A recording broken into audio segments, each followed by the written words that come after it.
Hello YouTube viewers, welcome to my channel Science to Technology. In today's show, Camera Tuesday, we're going to talk about problem of a brand new system. So let's dive deep into it.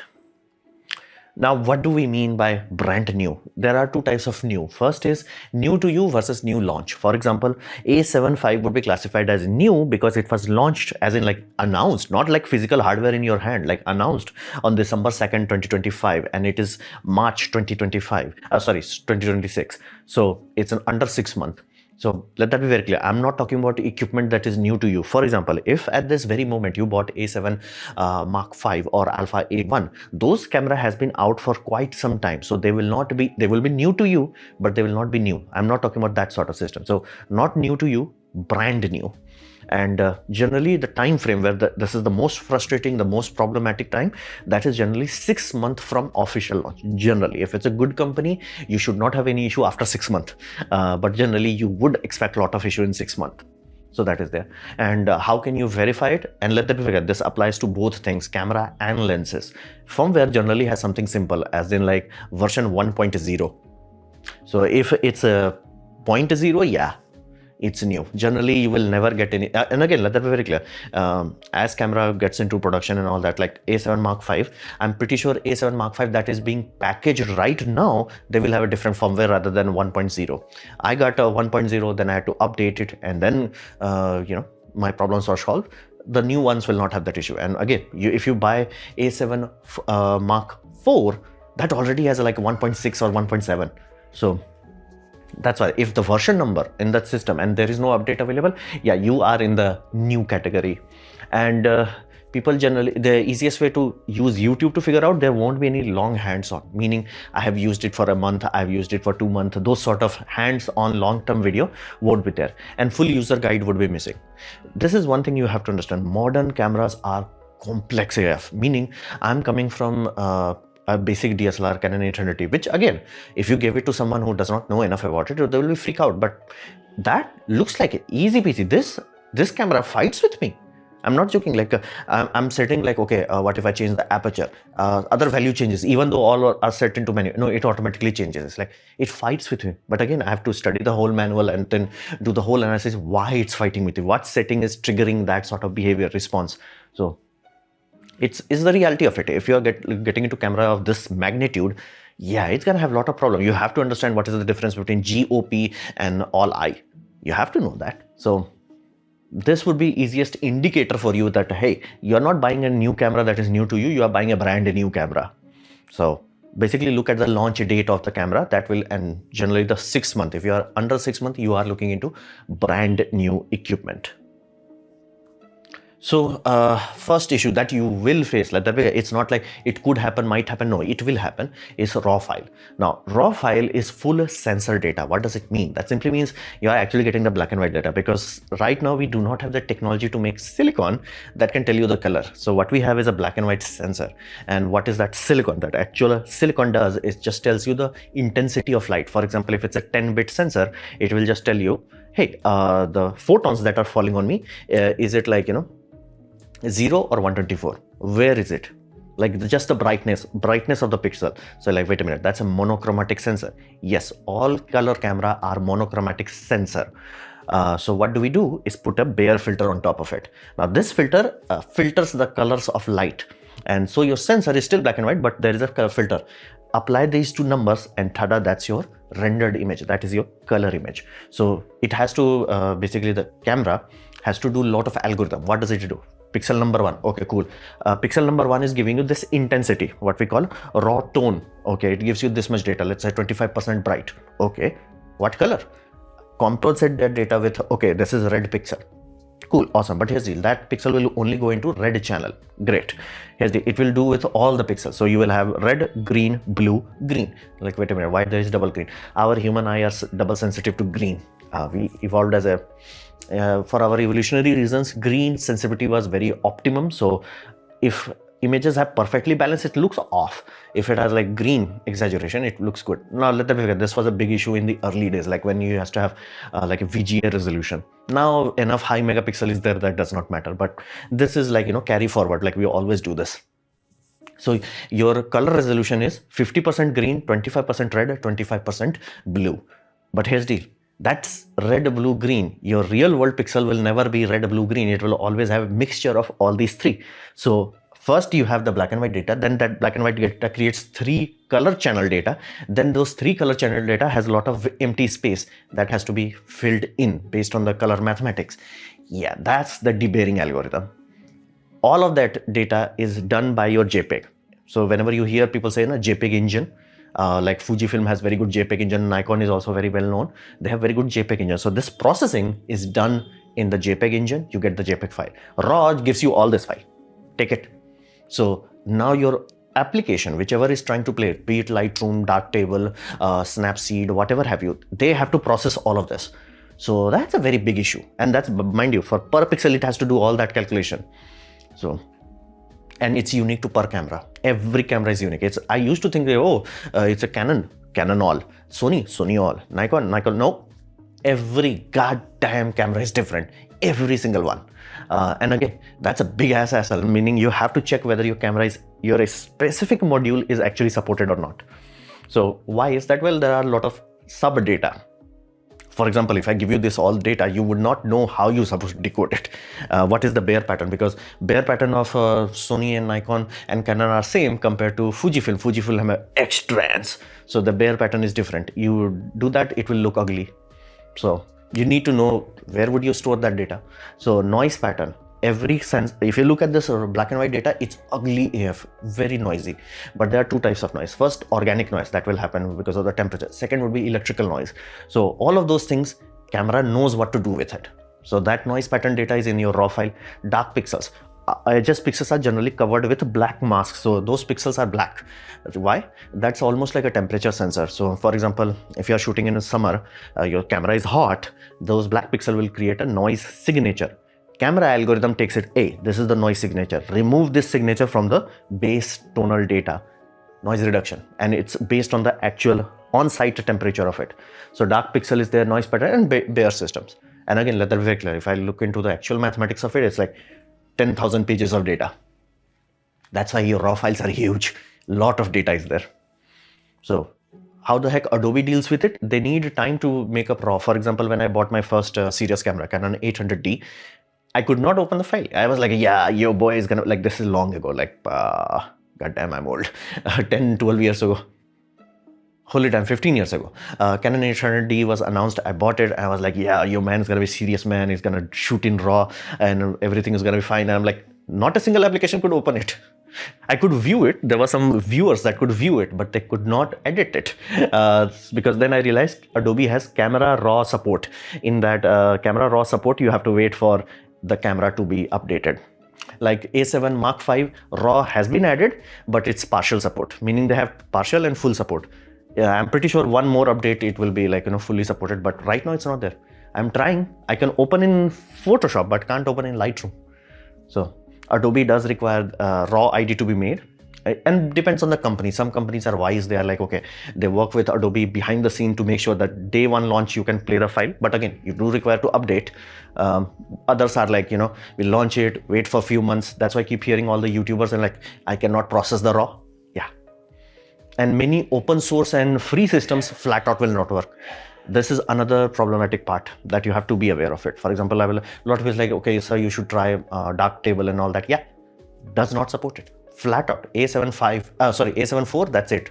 There's no A7 V. So it is a hassle that you have to be aware of, and may not even support forever, especially free softwares. Free software, they generally, because again, whatever the reason why people are working on it, unless there is a giant company on the back end, you will have an issue where it's like, yo, I'm not dealing with this software. So I'm not dealing with this camera model, so you will not be able to edit the file. You have to be aware of that. And raw video is even worse. The video files are super easy simply because they are fully standardized.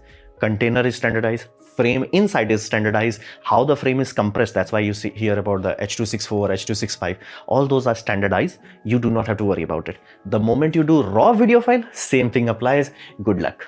And it is so bad, so brutal, that there are lawsuits because Red, apparently, I have no idea how it happened, Red filed a patent on raw files, compressed raw files.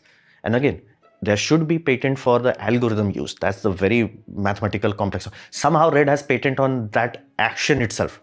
Not that the algorithm should be protected, but the fact that you can do in-body compression of RAW, that should not be allowed. That's not allowed. Flat out. You have to wait till 2028 for that patent to expire. And I can guarantee you by 2029, every camera will start to do RAW. They're like, okay, how does Canon does? Canon has paid Red. How does Nikon do it? Nikon bought Red. And they were fighting before that purchase. It's like, hey, how the heck you NRAW? How the heck you did NRAW? So that's a big issue. And again, other companies, Blackmagic, they literally fought in court and they tricked in this way, like, oh, our RAW is not true RAW. Like, they are not giving you the black and white data, so it's not true RAW. So you can't change the white balance and all that. Yeah, that's why you can change all the balance, because those are color ratio mixture algorithm. It's a big hassle. So if you're like, hey, I'm gonna buy this brand new camera, this has RAW, yeah, you could be looking into a world of hurt if the camera is not old and you do not know. Has people actually used it? Have people worked in on whatever software you have, whatever, DaVinci Resolve or Adobe Premiere? If you have not enough experience on that, you would be shocked how brutal it is. And be mindful, RAW, that's why people pay Apple to get the Apple ProRes. Apple ProRes created a container for RAW files. So, and because Apple was standardizing it, everything works. Video editing, just fine. Awesome, GG. People literally buy Atomos Ninja because it does that ProRes RAW. ProRes RAW is much easier to edit while maintaining the RAW flexibility. You may not want to deal with NRAW, Canon RAW. Those are brutal.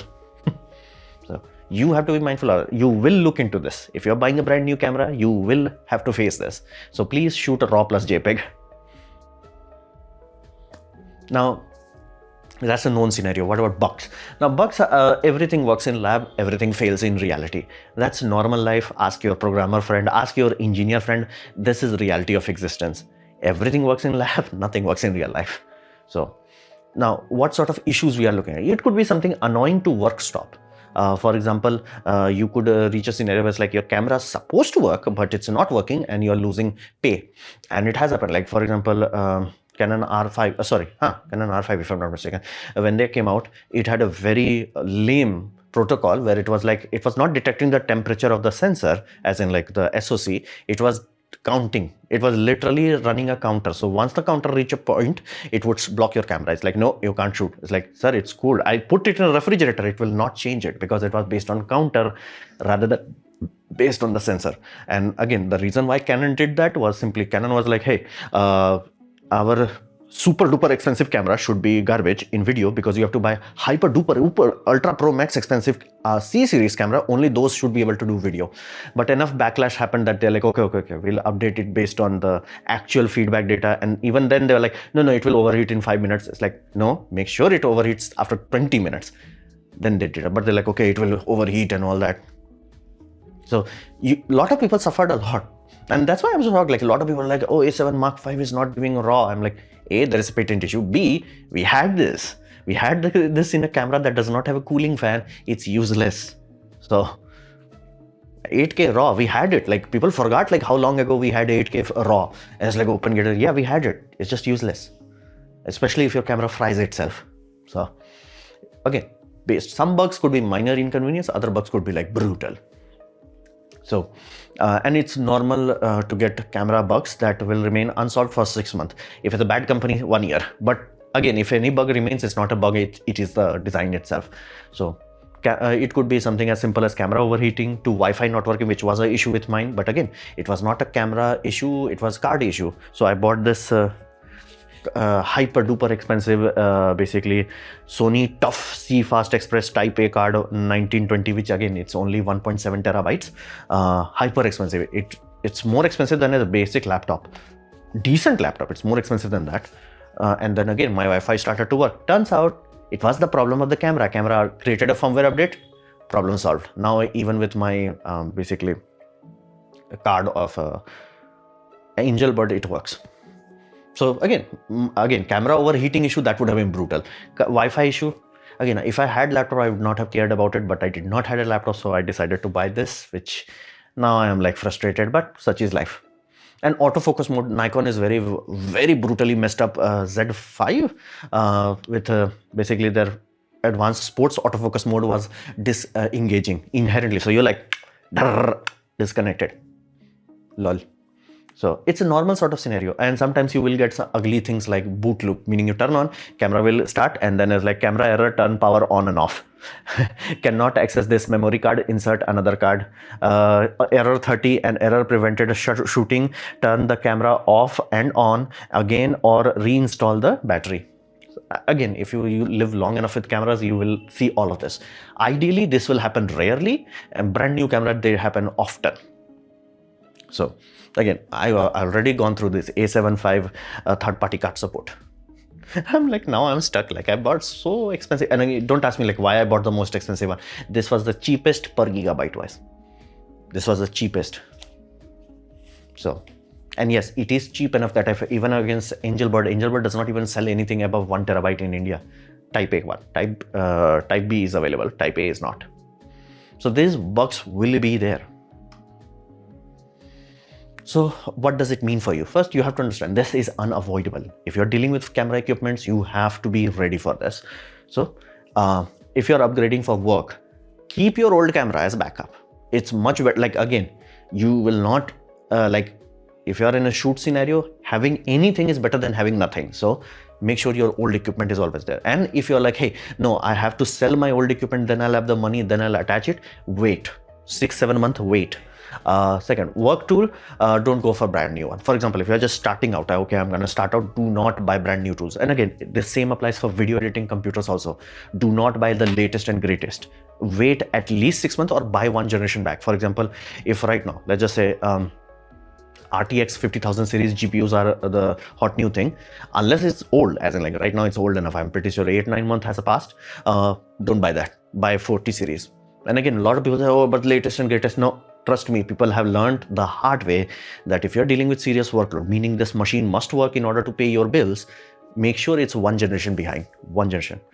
People many times fail to understand that cutting edge means you are the one who is bleeding.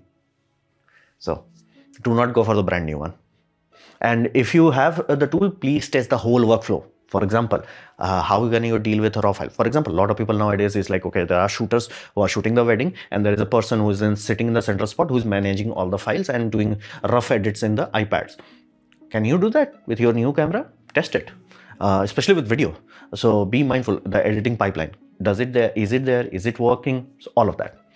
And please test your gear fully, everything, and scan the web. For example, some amazing gentleman wrote a comment. That's how I know that Wi-Fi not working. I first thought like, what the hell, why Wi-Fi is not working? It's like, oh, it's a card issue. Now I know it was card issue because Sony messed it up. So fundamentally, and if it's a model wide, you won't be alone. That is another way. For example, these are equipment. You could end up in a scenario where you're getting a bad equipment. It happens. Maybe the capacitors, maybe the Wi-Fi antenna was not smashed in correctly. But if you are the only one, when you are scanning the internet, you will find that you are the only one, and this is the easiest signal you have. Go to a service center. But if it's like everybody is complaining, you do not have to waste time to go to service center, because company will release a firmware update. So, oh, and please wait 1 week to update firmware. Do not just jump in. It's a very risky scenario. And again, all brand have a horror story of this, that we updated it and it caused an issue. Be mindful. That's why there are a lot of tutorials how to roll back firmware. Like 1.5.0, roll it back to 1.4.0. So you always want to apply some disc brakes. So be cautious. Let them be aware. This is unavoidable part of the game, so to say. So be ready of it. Be aware and be mindful of it. If you have to upgrade your work camera, please make sure the old camera is still there. If you have to sell the old camera in order to get the funding, make sure you are buying something that is at least 6 to 7 months old and you have scanned the internet fully to find any hidden gotcha. And test your workflow before you are getting into any paid work. So otherwise you could be like, yikes. And firmware, if let's just say you bought it, camera firmware is announced, do not be the first one to install it. Although that could create a paradox if everybody is waiting. It's like nobody does any testing after 1 week. Everybody does. Everybody is, camera is bricked. Remember the blue screen of death that happened in all of the Microsoft system? But again, it was not even Microsoft fault. So third-party security software kaputted them. So this sort of things does happen. That's why it's like one step behind. Like you have to be mindful of it. So this was my presentation on basically what are the issues that you have to deal with when you are looking into brand new system. No matter the brand, it will be an issue. You have to be ready for it. You have to deal with it. So I hope you have liked it, learn from it. In that case, please click the like button, share it amongst your friends. That will help me a lot. If you didn't like it, didn't enjoy it, I urge you to press dislike, press it twice to show me disappointment. Please leave a comment because I do try to reply to all of them. Subscribe, press the bell icon if you're free, and as always, thanks for watching.